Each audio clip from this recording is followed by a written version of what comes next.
Good evening, everybody. Monday Morning Quarterback, episode 141. Missed being live with you guys. We're now doing this like once a month, trying to give you content in other ways. Also, free me up to do a little bit of family stuff on Monday evenings. So, appreciate you guys tuning in. Please like and share the video so we can get it out to everybody that's not quite adjusted to our non-weekly Monday morning quarterbacks. But hope you guys have all had a great race season as it's starting to wind down in many parts of the country. Tonight, we're going to talk about some of the popular trends this season that we've seen, why it's worked or hasn't worked, in my opinion, and here to answer all of your questions as well. So don't hesitate as we're rolling through this to just ask any question that you have. And that's what I'm here for. I'll stay and answer questions absolutely as long as I can until we've got all of those answered. So, again, we're only doing this once a month now. So if I miss a question, I'll try to comment, but you can always email me or direct message me through CSI's page, and we try to answer your tech questions regardless of what they are. Also, all of these are cataloged on our YouTube channel, and we're oh so close to 1,000 subscribers on our YouTube channel. And when we get to 1,000 subscribers, that opens us up to do other cool things. So please, please, please, if you haven't subscribed to our YouTube page and you love watching Monday Morning Quarterback or any of our other tech videos, our funny people behind the product videos, all of those, I think we have 230 some odd videos on our YouTube channel. Please go over there, search CSI Shocks, and subscribe while you're there, because once we get to 1,000, that'll help us a bunch to do other things. So, tonight's topic, trends in racing. And this is something that every year, through all my years of racing, every year you see certain trends pop up and things, people doing things that they maybe didn't do last year or that we haven't seen in a while, and that trend is circling back. So last year it was 4 coils on a midget, right? And midgets hadn't been really built with 4 coils on it since early to mid 80s, and all of a sudden you had a few guys going fast on 4 coils, and it's like 4 coils are back.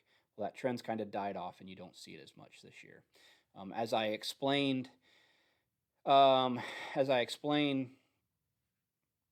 that last year, I feel like the 4 coils can really work, but you're shooting at a smaller target than you are coil front, bar rear. That's just a little bit more forgiving of a race car.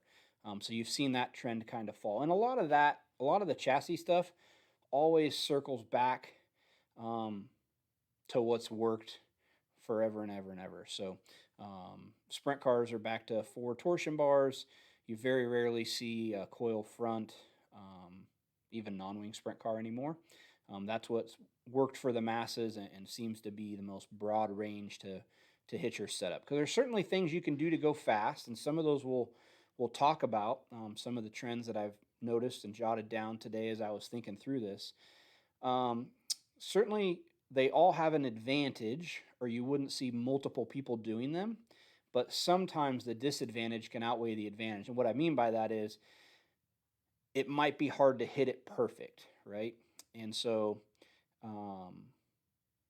a baseball player, for example, if he has a particular bat that works for him all the time, but then another bat that only works in certain instances, if he starts to use that bat all the time, his batting average is going to go down. So if you got something that you know is going to get you in the ballpark and be really good, and then you start experimenting and you hit on that 1 out of every 10 nights, typically that's not going to be beneficial enough for you to stay on that particular thing. And sometimes it just takes a while to fine-tune that. So we'll get into that a little bit more. So one of the first things that I feel like is a new trend, and it's something that I was very familiar with because in IndyCar racing in my past life, where I spent the bulk of my time learning about shock absorbers, this was extremely important with an independent suspension car. all of a sudden people are starting to pay attention to not only how much up travel they have in their shock, so how much shaft is sticking out at ride height, but also how much down travel they have. So in the IndyCar world, we call that droop. And now you're seeing folks really start to pay attention to how much droop they have, where those shocks are topping out. And I think that's something that's here to stay because as we start to optimize not only up travel but down travel, now we're getting a better understanding of when you have a solid front axle, say in a non-wing sprint car, if your right front is topping out before your left front, the car tends to pull one way or the other.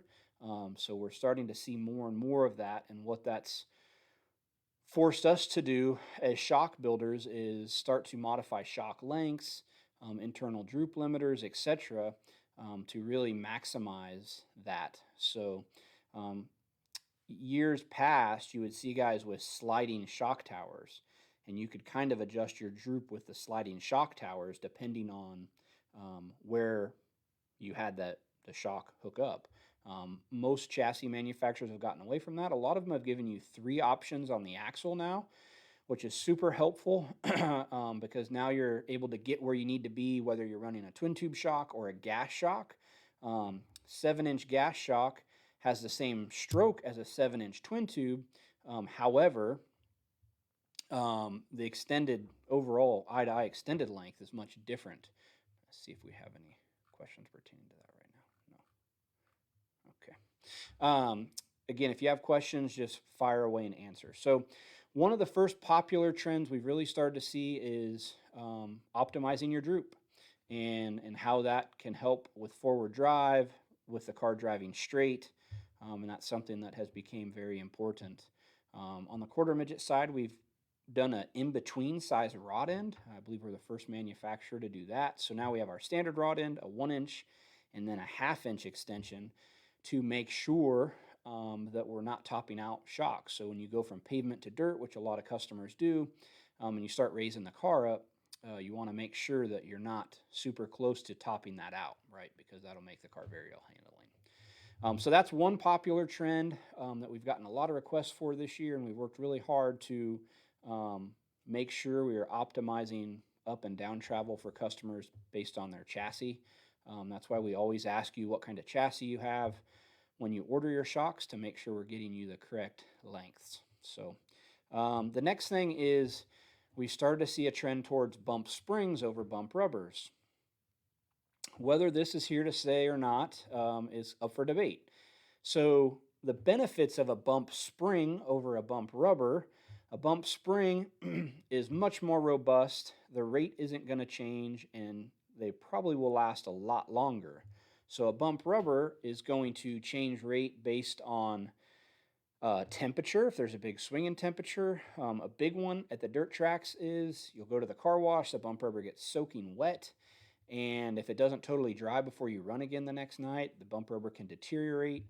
We can start to see some issues with that. We worked really hard to try to have a nice, long-lasting material there, but that's always a catch-22 because the nicer the material, the harder the durometer is, and typically we need a fairly soft durometer for micros, quarter midgets, etc. So bump springs have become a lot more popular. We've seen companies come out with some very nice soft rate bump springs. We've been using the Eibach bump spring, which is a little spendy. I think they're about $90 retail, but a super high quality spring that will last you forever. So yeah, it's an investment to buy a $100 bump spring. However, if you go through 2 or 3 bump rubbers a year, in the long run, that'll save you some money. We've also come up with a progressive bump spring kit where we have polyurethane rubbers inside of the bump spring, so we can kind of get that dual rate effect again, but we're doing it with a spring. And then the spring has a shorter installed height, which also opens you up to some more opportunities to get the right bump gap. So certainly some benefits to the bump spring. The downside would be is the bump spring builds rate much quicker than a standard foam bump rubber. And again, you get back to that shooting at a smaller target because it's building rate so fast. That was one of the things that led us to developing the progressive bump spring kit. so we can run a softer initial rate and then ramp up when we get to the internal bump rubber that sits inside the spring. So that's a cool new product we have for micros, midgets, sprint cars. But that's definitely a trend. If you go to World of Outlaw races, you're seeing more springs. You're seeing bump rubbers on more than just the left rear. And they're starting to kind of see a lot more of that in our core markets. The other thing, I actually have a display here, is the shorter main coil springs. So if you have two springs that are the same rate but they're different heights, the shorter spring is going to have a faster reaction, but the taller spring has more stored energy, right? So which one's better, which one's worse? That's just going to take experimenting. It's going to be a slightly different feel. The main reason we've steered folks towards this 6-inch spring is if you're running a gas front shock, which that's kind of our next thing, is the trend to gas shocks. If you're running a gas front shock, this shorter installed height gives us more room for a helper spring lock nuts, etc. So that is the main reason for the shorter mainspring. Plus, it's a little bit lighter, and we're always trying to get weight off the front end of these race cars. Come Chili Bowl time, you see a lot of midgets with titanium springs, which are even lighter yet. However, the titanium spring has a much different spring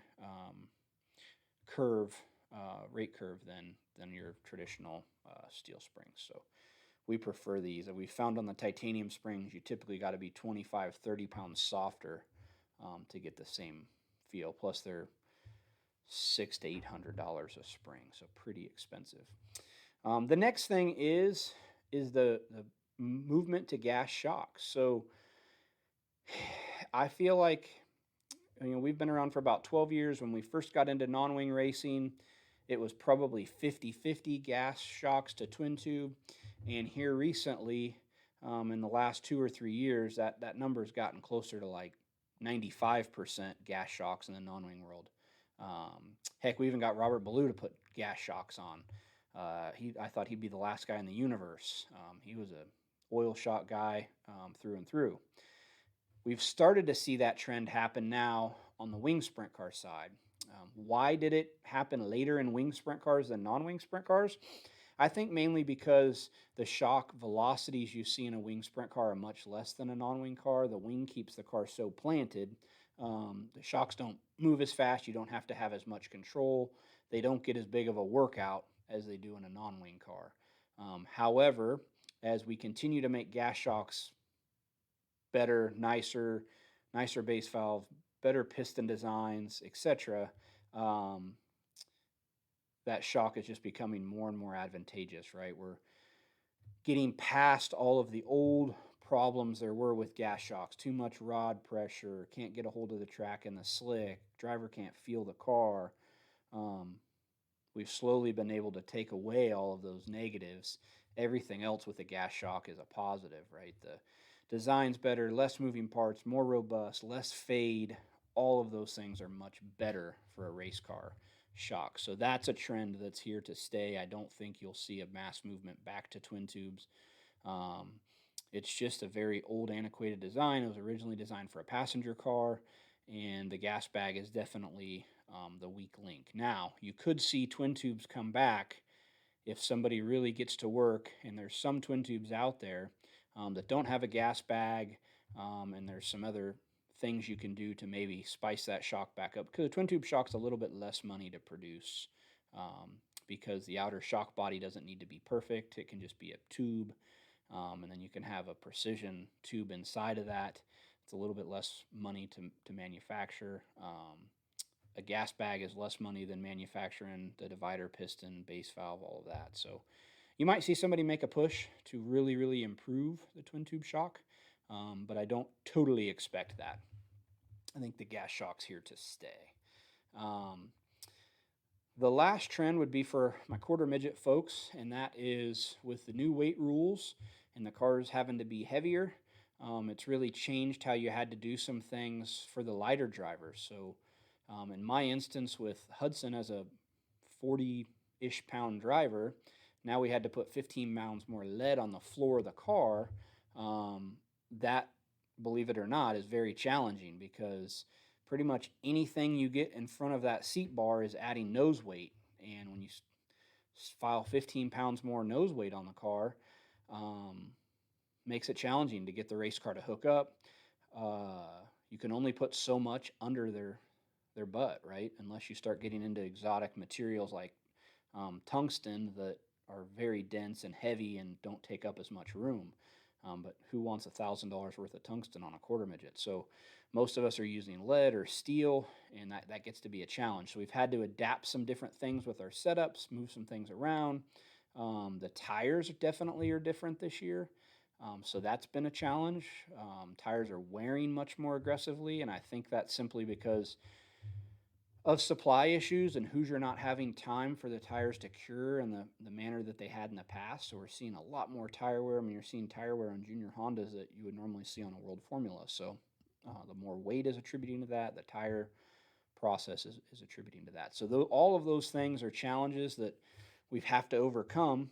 That might be a trend that's not here to stay. If USAC goes back on the rules, I know there's a lot of people fighting to take that weight back away.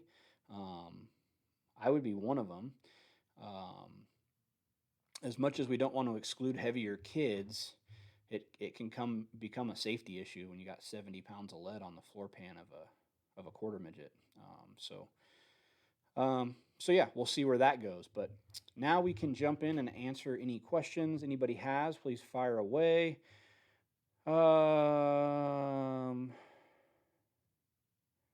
Forgot Tyler's CSI hat in Victory Lane Friday. That's okay. We gave a shout out to you guys on our stories, and we have a post this week as well. Congratulations on that win at Gas City. That was awesome to see.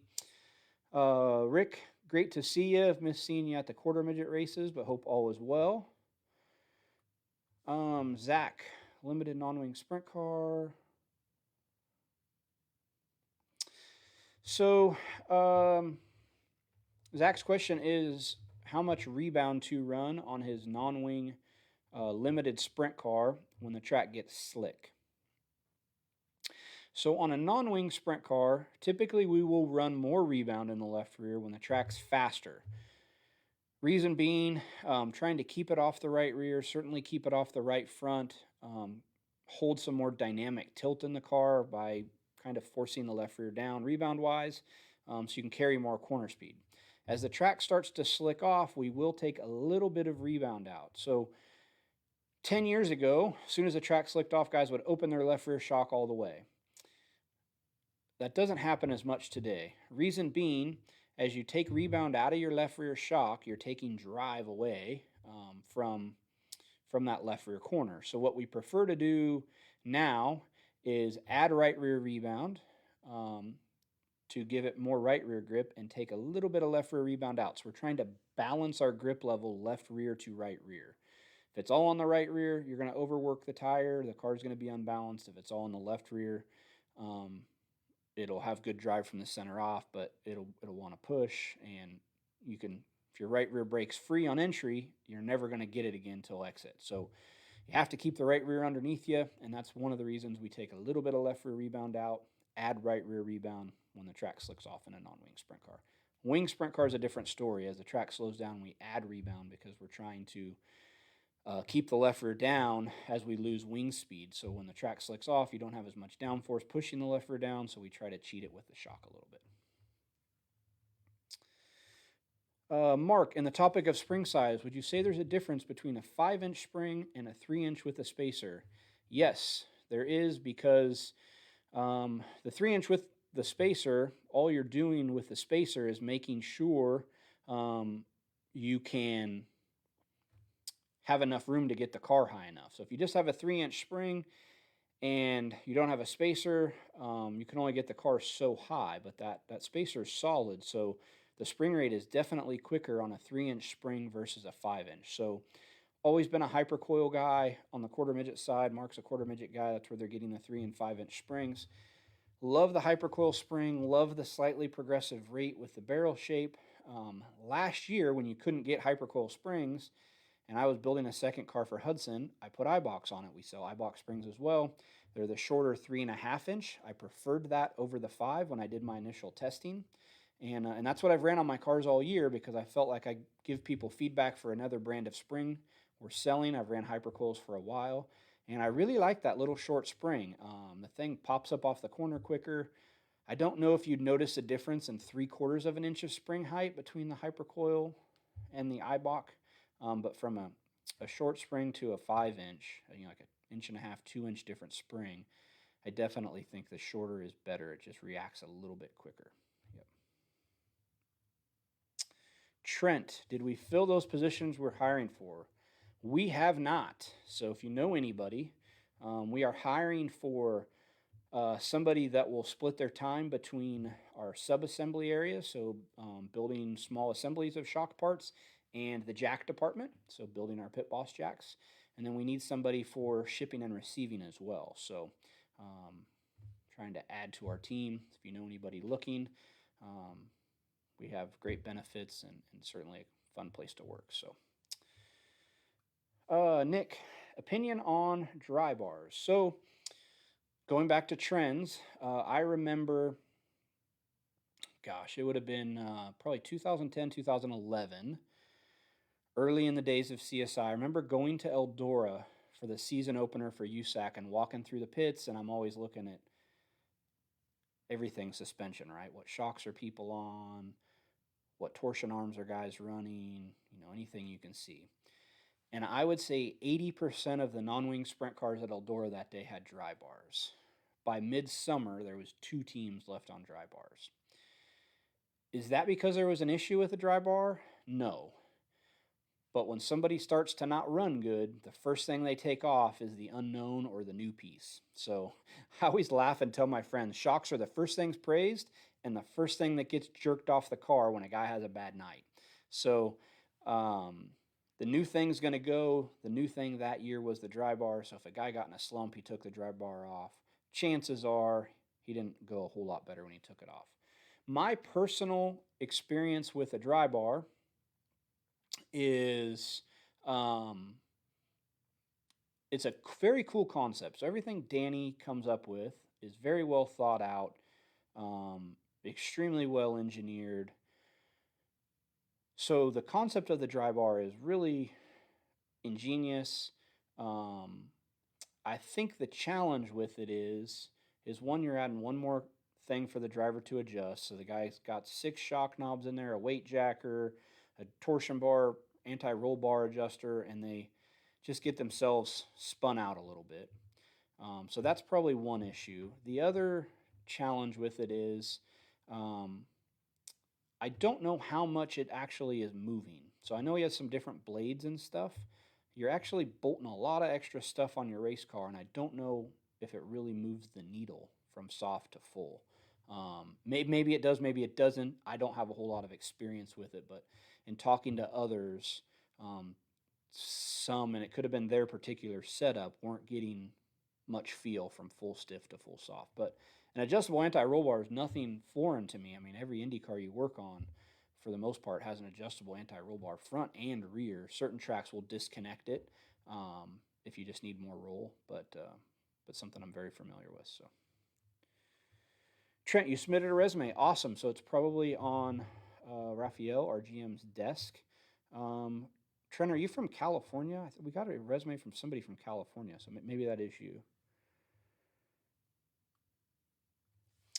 Evan, what is the difference in valving numbers between a sprint car and a midget on your average right rear shock? So typically, a non-wing sprint car, you're going to be, without giving away too many secrets, you're going to be, depending on the driver's size and the track, 95 to 120 pounds of compression and probably 120 to 140 on rebound, right? Depending on driver size, track, etc. On the midget side, you're going to be more 65 to 95 on compression and like 90 to 120 on rebound. So a little bit softer on the midget. Not as much as you would think, as much lighter as the car is, but there's other things that attribute to to that because the midget's got a much softer sidewall, so we have to add some extra dampening for that because the sidewall is much softer, shorter wheelbase, etc. So, all right. Does anybody else have any questions? Trent, so you're looking to move to Indy. What are you looking for? The sub-assembly and jack position? Or are you looking for shipping? Shoot me an email. Give me some more information on when you're looking to move and all that, and I'll make sure I pass that along to Raphael. We started to get resumes in, and I think he's going through determining who he's going to call in for interviews and all of that. So, does anybody else have any questions? We won't be back here for a few weeks for Monday Morning Quarterback Live.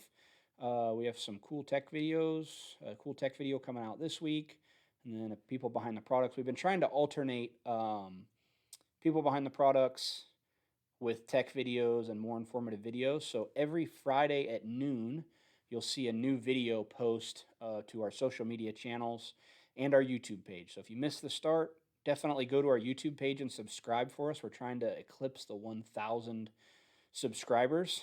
So CSI Shocks on YouTube. And so Fridays at noon, you will see new people behind the products and a new tech video in alternating weeks. So, and then all the Monday Morning Quarterbacks are there as well. A couple more questions. Mark, if you're racing a wing sprint on a fast, heavy track, but it has ruts on entry, how would you go about trying to set up your shocks to maintain speed without upsetting the car? Great question. So my rule of thumb has always been if it's going to upset the car for 10% of the track or less, I'm not going to tune towards it. I'm going to tune for the rest of the track because if you get the car so free to go through those little bitty holes and then you have no grip the rest of the track, that's not going to benefit you. Now, if it's so upsetting that it's going to turn the car over or you're losing, a second on entry because you can't get through the holes, then that's another story. So,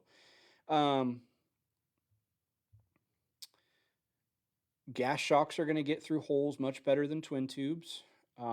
Make sure you have adequate air pressure in your tire, right rear tire, to get through holes. If you're too low on air pressure, the shocks have a hard time overcoming that deficiency in the setup and working. Softer torsion bars will get through the holes a little bit better. So those are some things to consider. If any way possible, don't drive right through them. So, Evan, thoughts on Jacob's ladder lengths? So a lot of different things there, right? Different length Jacob's ladders, different length straps, whether you spike the ladder or not, different length straps top to bottom. There's a number of different things you can do there to change how you load the right rear tire. I am a firm believer, if you've watched any bit of these videos, that if you do the basics correct, so your baseline setup is good, your car is square, your motor's maintained and it runs good, your shocks are maintained, they're performing well, your torsion bars are good, you have good tires on the race car. If you do those things, when you leave your shop, you've got 75% of the people beat. The exception to that is if you're racing at the World of Outlaw level, because all of those guys are doing those things right. But if you're racing at the local level and you do all the things I just mentioned right, you've got 3/4 of your competitors beat. So I'm not one to reinvent the wheel because I've seen with teams I've worked for, they get going so far down a rabbit hole trying to do something better than everybody else that they struggle and they just overall, the positives don't outweigh the negatives. So pretty much if I'm crew chief in your car, you're not going to see anything crazy going on the ladder. Moving the ladder up and down, if you have a ladder with multiple pickups, that's a fairly minor adjustment. But when you start changing ladder lengths, changing ladder strap lengths, it has a massive effect on the race car. And yes, you can greatly tighten up your race car with that, but now you're going to have to do other things to free it up because it's going to be so stuck on the right rear. So great question, though. A lot of people are fooling with different ladder lengths. So, all righty. Well, we appreciate you guys tuning in. Hope you have a good week. And if you have a question and you're watching this after the fact, don't ever hesitate to um, shoot me a message on my personal Facebook, on CSI's Facebook, an email, whatever's easiest for you. We're always here to answer your questions. And please like and share this video so everybody can see it. Thank you, guys.